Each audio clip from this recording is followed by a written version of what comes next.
around the two languages. I want to appreciate all my friends who have come even before I proceed. This was meant to be a press conference, but I see the hall is already full, even outside and inside. So kwa nyinyi marafiki wangu wote ambao mmefika hapa from all corners of Kenya, I want to appreciate you. Asanteni sana. I also want to take this opportunity to thank the leaders who have joined us. Today, we wanted this day to be a day of the message that we have for Kenyans. And therefore, we invited a few leaders. And I am glad that all the leaders that we invited are here. I want to appreciate my senior and a leader we all know, Governor James Orengo. Thank you very much. I want to appreciate my brother, the Member of Parliament for Udai, Mheshimiwa Dan Masako. Na pia ningetaka nitambue Senior Counsel ambaye ni Senator kwa Nyamira Okongo Omogeni. Asante sana. They'll be getting a chance later as we proceed. I have been carrying a heavy burden, and I have to say this to my compatriots, the people of Kenya, because I believe, even as I make a political decision, these are the kind of decisions we have made previously, and there are some lessons we have gained out of that. And therefore, my heart has been burdened and have been burdened for many months, because I have been thinking and praying that in whatever direction I take, politically speaking, that the people of Kenya must be the great consideration that I have. I have participated before in national campaigns, as you all know, na nikazunguka Kenya mzima. And through the lessons of campaigns and the lessons during governance, I have come to appreciate that it's actually easier to campaign than to govern. And I say so because as we participated in the campaigns last year, and I'm saying this in good faith, I realized even after we won that the real battle was not in the campaigns. The real battle was in the deliverables that Kenyans expected. And I have to say, at some point I was disappointed. And I'm saying this again in good faith, because we had a captain, and I always think that as you head forward as a leader, you must be crystal clear on where you are taking the people. Unfortunately, after we won, I want to be honest with Kenyans that we engaged in a lot of trial and error, and especially in the beginning years. And that is the reason I have been having a burden, that whatever I do in terms of politics, it has to be based on the right governance after the win, even as we head towards the winning. And the decision we are making today, and I'm communicating to Kenyans today, is on how we proceed forward. But as you all know, the choice on the table this evening, or the decision we are making, it is not about where we were and where we should be. Where we were, we left. It is a matter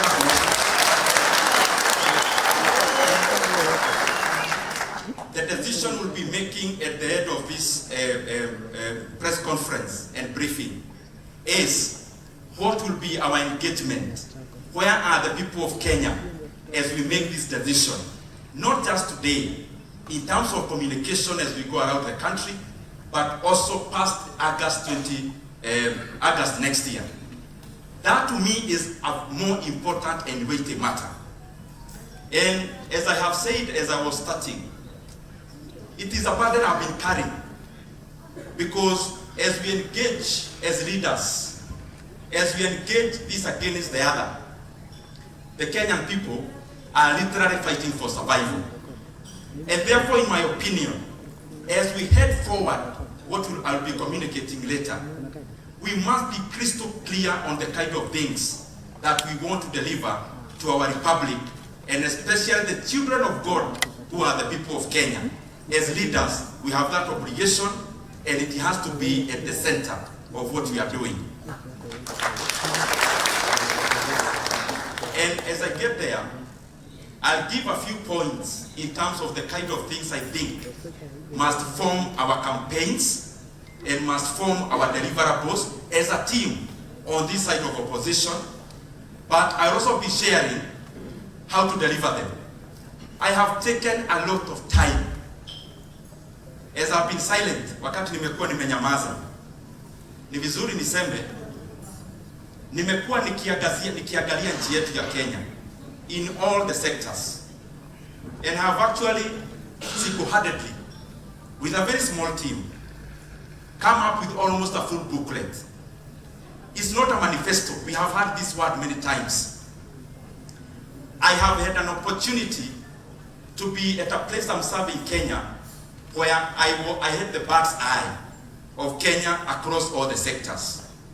So I have taken time to scroll through every sector. What is it that we can do to the people of Kenya? What is it that we can do in every sector?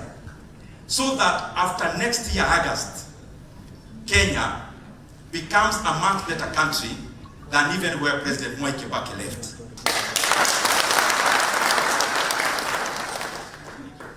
And as I say this, allow me to say for those who are watching us for the first time and hearing maybe about Kiharu for the first time. Kiharu constituency, which I represent, is a very vast constituency. In fact, our two neighbors are smaller than Kiharu in all respects. Landmass, number of voters, landmass. Number of voters, landmass, number of schools, across all respects. And I am very glad to stand here as Member of Parliament for Kiharu, serving my second term, because we have been able to transform many things across the education sector. And I will name just two. Being a vast rural constituency, we have many schools, public primary schools. We have actually around 120 public primary schools in Kiharu. And I want to confirm here to the people of Kenya that all our public primary schools, the one we got, the ones we have built, children in a rural constituency like Kiharu, they go to school where all classrooms are tiled. Na sio tiles peke yake, ni kutengeneza shule inakuwa shule mzuri, over and above building the new ones that we have done. There is also another program we have done of landscaping our schools. We have currently done capital to 75 schools across Kiharu. In fact, many times people do weddings in Kiharu, wanaitaka kupigiwa picha, photo session, in our public primary schools.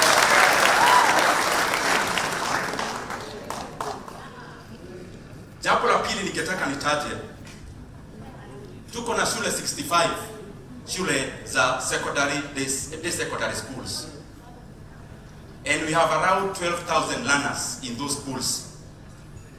We have a program we run called Kiharu Masomo Bora. And I want to confirm to Kenyans that fees across Kiharu in all our public day schools, fees is only 500 shillings per term. And learners eat in school, and they actually eat chapati every last Friday of the month. Na sio ile ya machini, hii ni chapati kabisa. And that is my entry point. Because allow me, my friends and Kenyans, because later I'll be giving crystal clear where I'll start politically and my participation. The few points I want to give is about what is the foundation of me doing what I'll be doing. What are my expectations insofar as the people of Kenya are concerned? And that is why that issue of education is my entry point. I believe as I stand here today, as we will hold hands with all Kenyans to deliver Kenya next year in August, we have done it in Kiharu to show that education can actually be reformed without necessarily adding taxes to Kenyans. By just reconfiguring the resources that we have. And in the education sector, these are my expectations, together with the people on the opposition side, whom will be seeking an opportunity to deliver Kenya next year. On the education sector, and I'll be giving just a summary. We start from ECD. I know it's a devolved function. The points I'll be giving, some may require changes in law.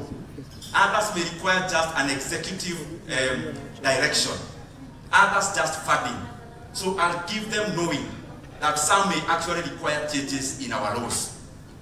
ECD, as it is in Kenya, we have to change it from next year. We have to change it and have our ECD trainers and teachers either at a TSC or a TSC equivalent. I believe this is possible so that we have a body that is looking at the welfare of all ECD teachers, from hiring to transfers to remuneration, so that even as they seek their welfare, they can canvass that in the national arena. The second thing is on secondary schools. We have demonstrated it is doable. I want to confirm to Kenyans, the team I will belong into, and the people we are going to hold hands with, we must, from January of 2028, deliver free basic education, and that will be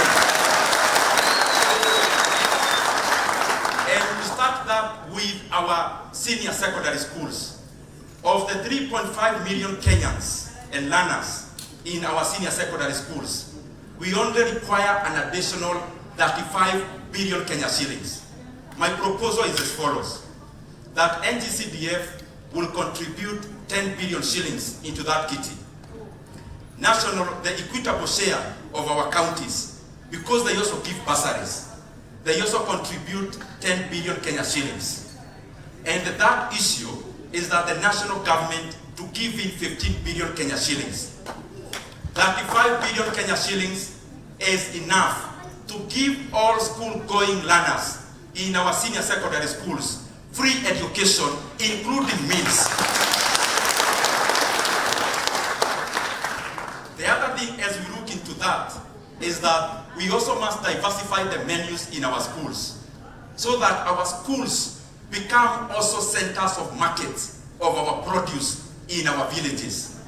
Kama unatoka pahali Muthokoi iko, kama unatoka pahali kwa Githeri, pahali kwa Matoke, it is important that we incorporate even those kind of menus into our schools, so that even farmers in our villages can find that as a local marketplace to sell their produce. Na wale wanatutazama wazazi wetu, mimi nasema ya kwamba nimeangazia na nimechukua Kenya mzima na nikaangalia fedha tuko nazo, na zile mbinu napeana leo ni vitu tunaweza fanya bila kuongeza kodi kwa Wakenya. Na ndio nimesema next year lazima tukikomboa Kenya, in the January of 2028, lazima Kenya ipee watoto wa Kenya masomo bila malipo, tukianza na senior secondary schools, wasome bila malipo yoyote na wakuwe wanakula shule. Na nimefanya hiyo mahesabu na najua kwenye pesa itatoka. In our universities, we have a challenge. Mimi nimepata fursa, nimeitwa na university students, na nimeweza kuona ya kwamba the demographics are changing. Wale wanasoma kama sisi kutoka familia hazijiwezi, nimeona ni gumu sana, kwa sababu nimeitwa na university students engineering, nimeenda kwa madaktari, na nikaona iko shida kubwa sana ya watu kutoka day schools, wanafunzi kutoka familia zile ziko chini sana kupata nafasi ya kufanya kozi kama hizo. Pia hapo kuna jambo tumefanya, ni vile tunapeana summary. The second thing And I want to finish first with social response. Because there are two things that are important, which are social investments. One is education, the other one is health.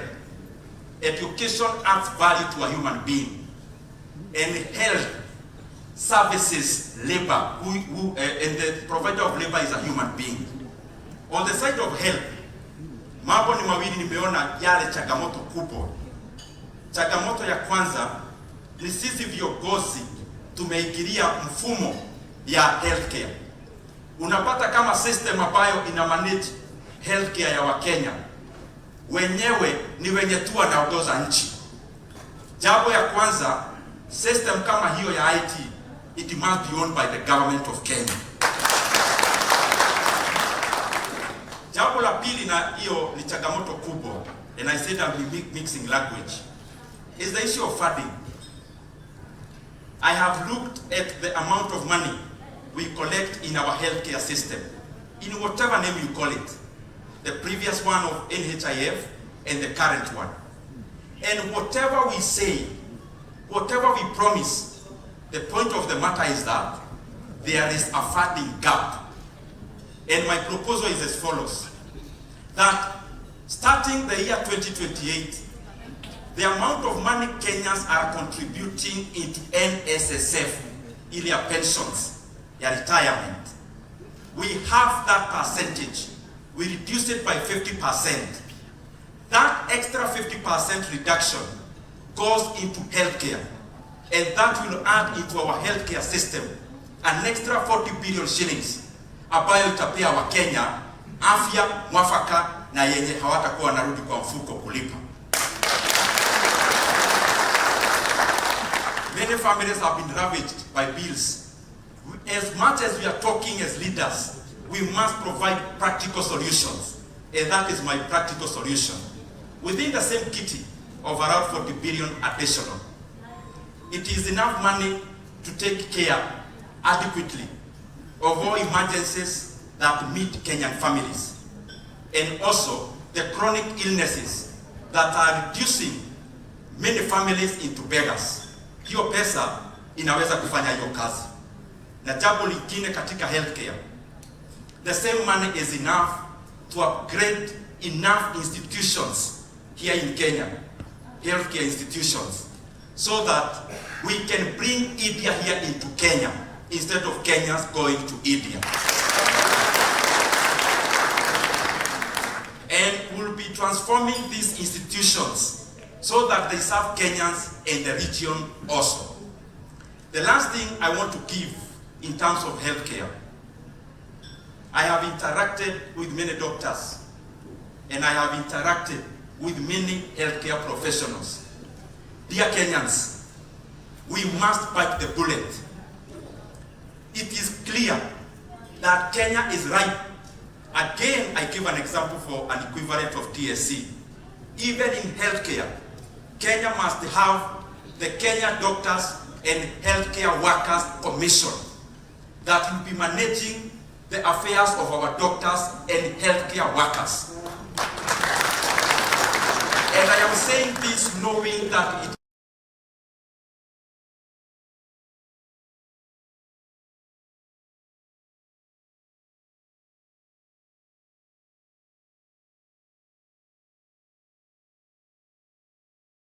not man for the law.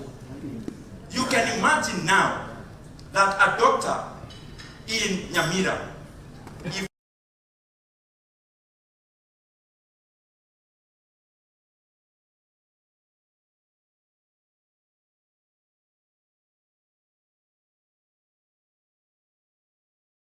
Nyamira and seek a friend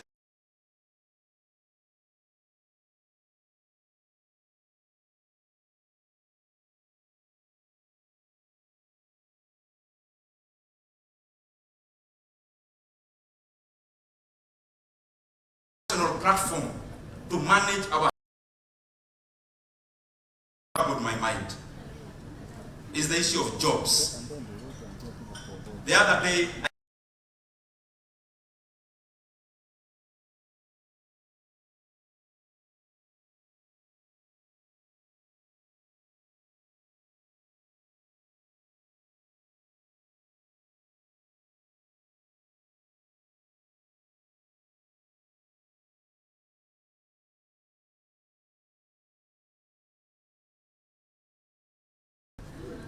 and they were coming to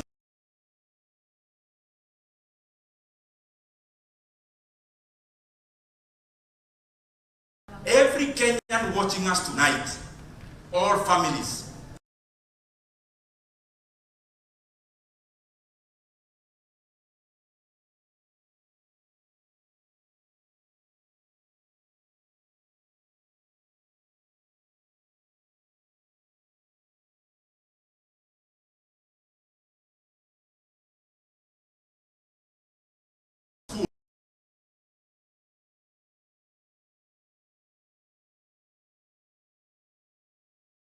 in all these countries, the basis of growth which creates a synergetic movement in the economy is manufacturing. We have to deliberately grow our manufacturing sector to secure jobs for the young people of Kenya. And in this respect, you cannot talk about manufacturing without talking about the cost of power. And that is why, in terms of manufacturing, the proposals I have come with are domiciled, number one, around getting power adequate in Kenya, but also cheap. One is that we have to totally liberalize power sector. And the kind of lip service you are hearing from government is not enough. Liberalization has to happen. If an industry can produce their power to use, and they have access to sell, they must be at liberty to sell it to the next factory. So that we have as many producers of energy as possible, because abundance brings forth lower prices. The second thing in terms of bringing the cost of power down in Kenya, we have an institution called KenGen, majority owned by the people of Kenya through the government. The current valuation of KenGen is around 75 billion Kenya shillings. Yet it is a company that produces roughly 2,000 megawatts of power. An equivalent of KenGen in other economies is valued more than 450 billion Kenya shillings. Just to cite like two, Transport Power in Nigeria, Geregu Power in Nigeria. Currently there is a transaction ongoing in Philippines, a country called EDC, producing less than KenGen, yet the valuation is $5 billion US dollars. What am I proposing? That immediately, and I'm talking about early 2028, we must leverage the $500 billion assets of KenGen. The government must advertise internationally and sell 35% of KenGen into a partner that knows much more about power, so that we fetch close to 150 billion Kenya shillings, and that money will go directly into producing more energy. The more we produce, the cheaper it will become. On manufacturing, the issue again of manufacturing policy, I am just trying to be brief. I have done a lot of research on the things I'm talking about, so I'm just giving top lines. Vitu tu zile summary. Manufacturing policy. Nimeweza kuangalia nchi kama South Korea iliweza kukua namna gani, nchi kama China from 1978, na nikaona ya kwamba nchi huwa haiachiliwi tu ijipeleke. Lazima serikali inaangazia ni wapi tunataka nchi iendelee, na katika hiyo manufacturing huwa inaongozwa na kitu inaitwa manufacturing policy, and we've been able to check the kind of items that Kenya can tap into so that we can grow our manufacturing sector at a much faster pace than we are doing now. The other issue, you allow me just to go top line and summary, around jobs. All these points now I am giving are all about jobs. The other second point around jobs is hospitality and tourism. Currently, Kenya last year had maybe around 2.7 million international visitors. A country of 58 million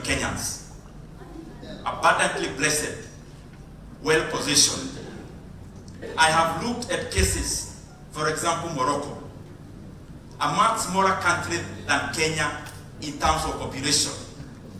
Even in terms of endowments, Kenya is much better. Morocco had 19 million visitors last year.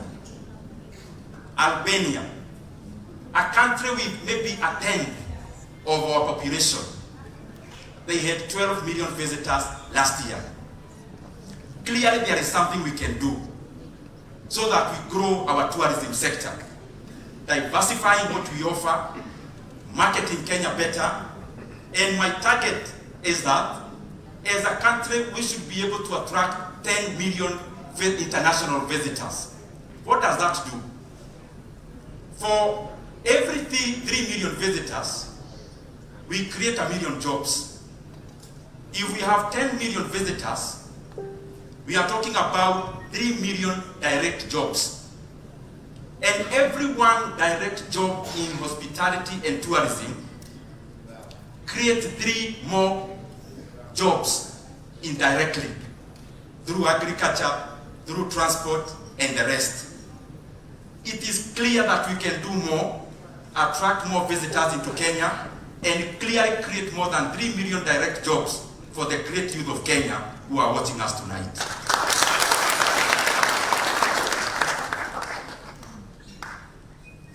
The other issue I want to highlight in terms of jobs again.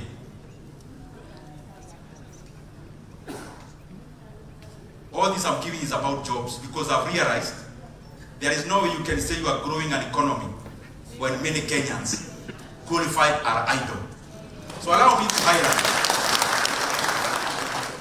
highlight the issue of finance industry. Kenya has many banks, over 40. Whether big or small, they all make money. How then do we give an advantage to others that is in our country? My proposal is this way. Kenya must covertly frustrate the takeover of the Kenyan banks by international institutions. Covertly. Because this is a sector that clearly makes money. How do you give out a sector that makes money so easily? The second thing is that we must deliberately create an atmosphere where we can have big banks, Kenyan banks, competing regionally and continentally. Through our regulator, it is important that Kenya creates big behemoths, banks in Kenya that can compete continentally with banks like Standard Bank, like banks like Netbank. And this, I have done what should be done by the regulator, so that even as we grow competition in our finance industry, we also have big enough institutions that can compete across the continent, because this fetches Kenya money from other markets. Tuko pamoja? Allow me so that I am sequential, to highlight just briefly about agriculture. Agriculture currently is dominant in our economy when it comes to jobs. Many Kenyans in rural areas, precisely 70%, are employed in the agricultural sector. But the productivity is too low. Even with the fertilizer subsidy, Kenya is facing an imminent maize food shortage in the next 3 months. I can assure you, Kenya can only import maize to sustain ourselves in the next 3 months. Therefore, this shows where some policies can be enhanced and become better, we also need additional policies around agriculture. And just to give a few, when it comes to food crops like maize, beyond fertilizer, we need also to participate by availing to our farmers cheaper or even much more subsidized certified seed of maize. Because there is the issue of production, but there is also the issue of productivity. Hata ukipea fertilizer mbegu ambayo ni sio mzuri sana, fertilizer can only do so much. So that is one of the areas to grow productivity and production. But holistically, when it comes to cash crops like tea and coffee, na najua kuna wakulima wengi wanatutazama hapa leo wako katika eneo mingi za Kenya. Kenya haifanyi enough kwa kusaidia wakulima wetu kuzalisha vizuri coffee and tea, na pia kwa wao kupata mapato mwafaka.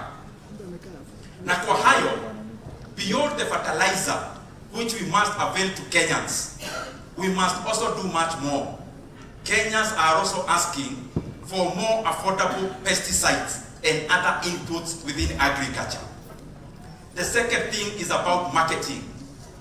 Yes, we grow this tea and coffee, but we can look at where we can fetch better prices, what kind of products. We must deliberately, as a country, embrace speciality, so that as we grow our tea, na tukikuza kahawa yetu, tunakuza ile iko na bei ya juu sana katika bei za kidunia na soko ya duniani. And agriculture has a potential to raise productivity to the millions of farmers who are engaged in it. Muniruhusu niende nikimaliza. Na nikiongea kwa sauti munisamehe, hii ni kitu ambayo imeumiza roho yangu sana. Because I think our country can do more, but there are some chokes and there are some bottlenecks that we have to deal with. Utaniruhusu niende kwa vitu zingine, sio sasa za kazi. Na so that I'm sequential. Hizi vitu nimezifanya mwenyewe, lakini ningetaka naangalia ndio tusiache ile muhimu.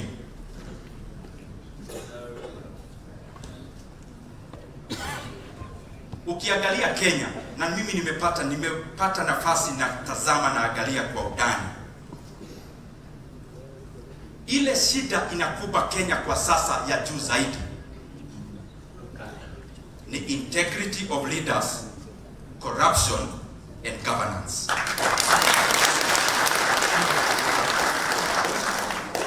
Dear Kenyans, kama kuna kitu lazima tufanye kwa dharura, ni kwamba we can no longer continue to stomach leaders who get elected and their ambition is to get richer than the leaders they replaced. Na nimeweza kufikiria sana, na mimi natoa mawazo yangu ya kwamba kiongozi akichaguliwa Kenya katika nyadhifa ya juu, immediately anakuwa ndiye mwanabiashara mashuhuri sana Kenya katika sekta zote. And you know, dear Kenyans, this issue I want to call patronage. We are all paying the price of it. In the year 2022, we use a lot of cement in Keharo because of construction that we do there. Cement, a bag of cement was around 550 shillings. Now it is over 50% higher than that for the same. But Kenyans also need to know, for every cement you buy, whatever the brand, 90% of the chance is that money is going into the pocket of one Kenyan.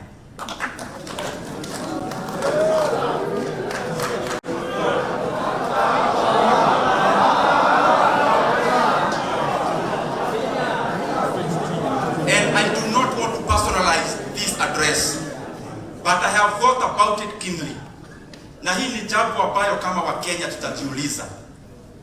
Kenya iko na tradition ya kwamba ukitoka kama kiongozi unaheshimiwa ukitoka ofisini. But the question we must ask ourselves as Kenyans, it is at what cost are we going to continue with this tradition? Even when it is glaring that people abuse power, must we continue to say as Kenyans that we want to continue those who leave power simply because they have gone, and yet it is glaring they abused power to make huge amounts of money? Hiyo ni jambo nataka tujiulize kama Wakenya. Na kama kuna jambo ambayo inazuia nchi yetu kuenda mbele, ni viongozi ambao ni walafi, wanajipenda na wananyakua mali ya umma. Kenya must criminalize proxy investments. Kwa sababu viongozi wengi wanaandikisha yule wakitaka kuown vitu. We must criminalize proxy investments. Then the second thing, anyone seeking power, and especially in the presidency, you have to come in the open. You list all your assets. And by the time you leave power, we also have to review your assets. And then Kenya has to have a cap that there should never be assets transferred to those other people or to those leaders 25 years after they leave power.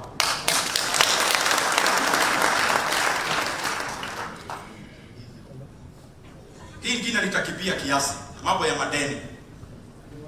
Kenya kwenye iko sasa, Wakenya wenzangu, kama kuna jambo ambayo inahujumu uchumi wetu ni mambo ya madeni. Kwa sababu sasa Kenya iko na deni ya shilingi 13 trillion shillings. Tunakopa shilingi bilioni 4 kila siku. Na Mkenya every Kenyan, including the one who was born today, is born with a debt of 228,000 shillings. Na tunaendelea kukopa kwa kasi than before. There are many things I'm proposing, including holistically growing our economy. But the silver bullet that we have as a country to come out of this issue of debt, dear Kenyans, is oil and minerals. Kwa sababu Mungu amebariki nchi yetu. Na tuko na mafuta Turkana. Tuko na minerals. And the more the reason, dear Kenyans, we must guard these assets viciously. Na ndio mimi natoa onyo kwa viongozi wetu. Wale mnahusika na mambo ya mafuta Turkana, lazima mkuwe na huruma na Wakenya. Mambo ya mafuta ya Turkana inafaa isaidie kaunti ya Turkana na Kenya mzima, na itusaidie pia maneno hii ya madeni kubwa. Jambo ingine ya pili ambayo ni muhimu sana katika hiyo mambo ya madini, mambo ya kule Kwale, Mlima Hills. Kuna watu pia wanamezea mate. And I want to tell them, because I know they are watching, we are not going to allow you to take over Mlima Hills for your own personal benefit. Because that is the silver bullet we have economically, oil and minerals, to deal with the issue of debt.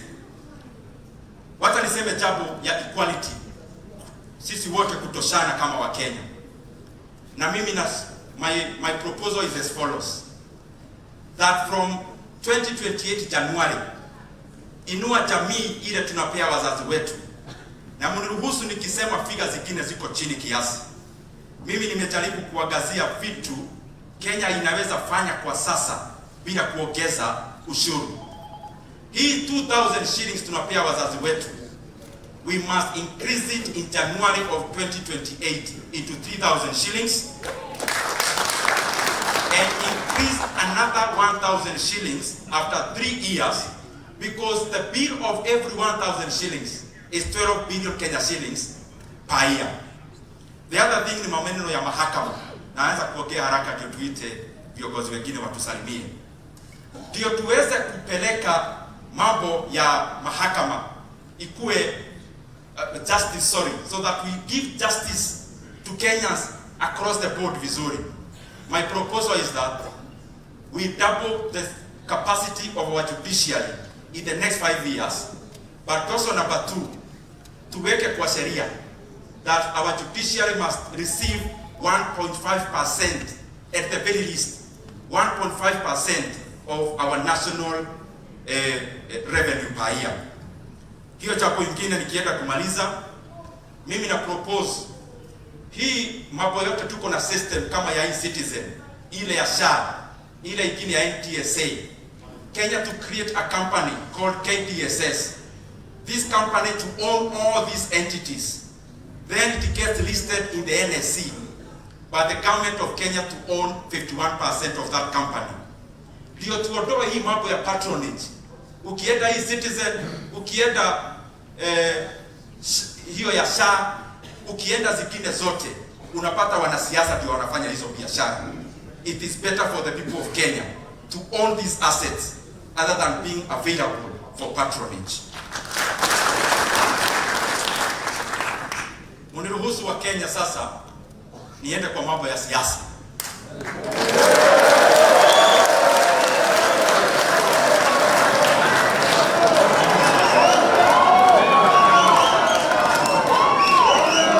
Kenya oye.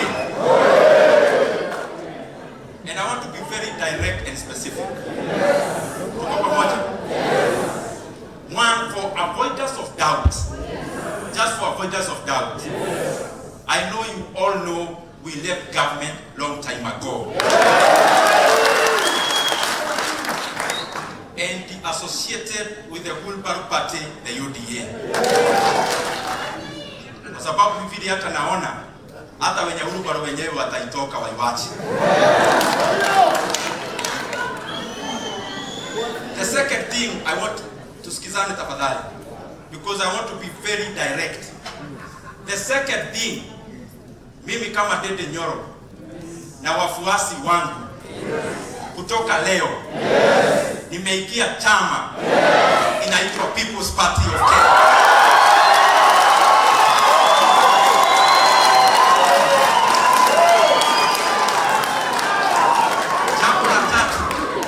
Jambo la tatu tuendelee vizuri. The third thing, I am glad that the membership of the People's Party of Kenya wamenipea nafasi na wakanieleza tukifanya mambo ambayo tunafanya kwenda mbele. Wameniuliza kwa sasa tuongoze hiyo maneno.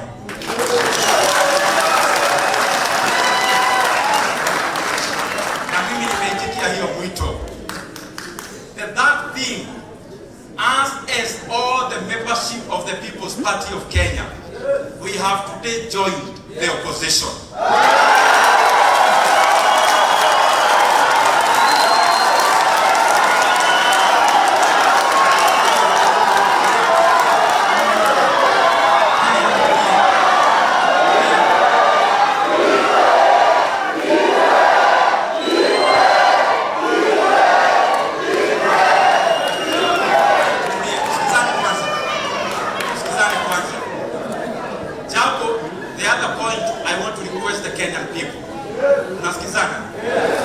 Ukiangalia viongozi wale watapeleka Kenya mbele from next year, I also ask humbly the people of Kenya, muangalie pia People's Party. Pia wao wako na viongozi wanaweza shikana mkono na wengine na tukoboe Kenya August of next year. I also want to say this. I have taken time to consult almost all the opposition leaders. I have sat down with Peter Munya. I have sat down with Honorable Mother Karua. I have sat down with Honorable James Orengo. You know, my brother Sifuna is my brother. I have sat down with Honorable His Excellency Gachagua'S.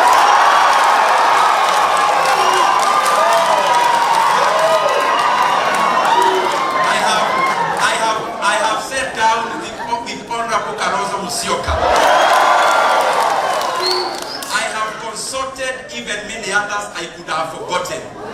In fact, I want to confirm to you, I have had almost a near-long consultation with most of them, including almost for a whole year, Honorable Dr. Fred Matiang'i.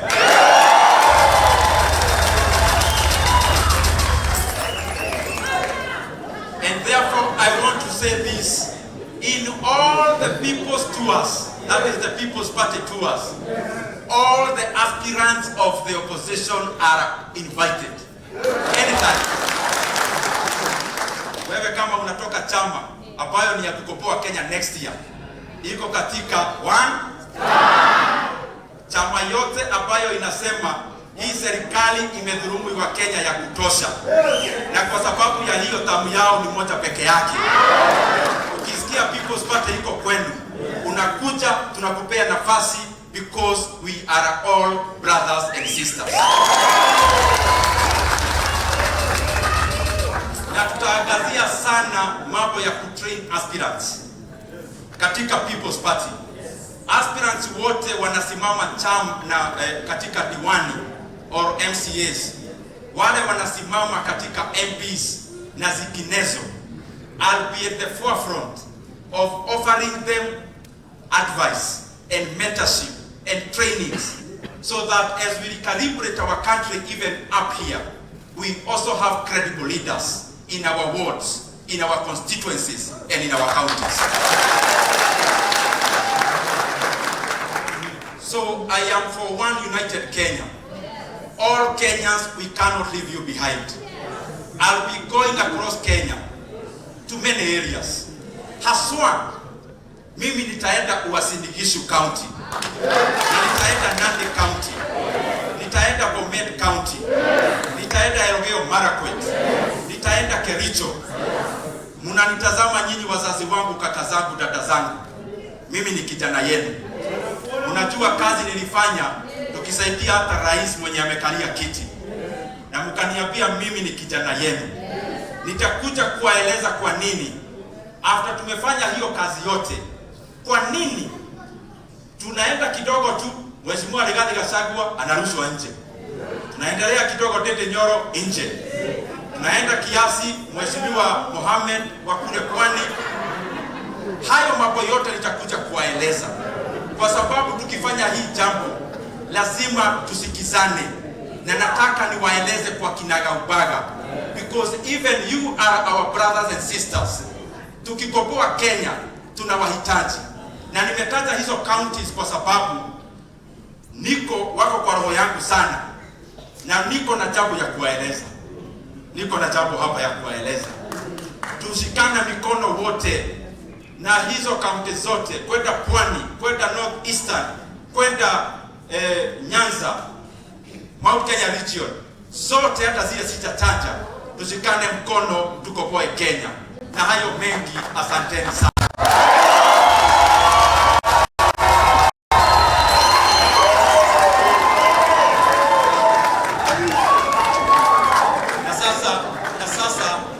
Na sasa mtaniruhusu tuketi tafadhali.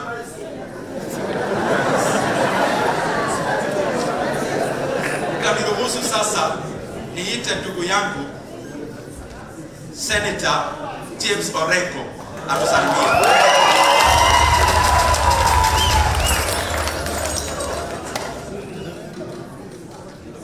Thank you very much. I shall say the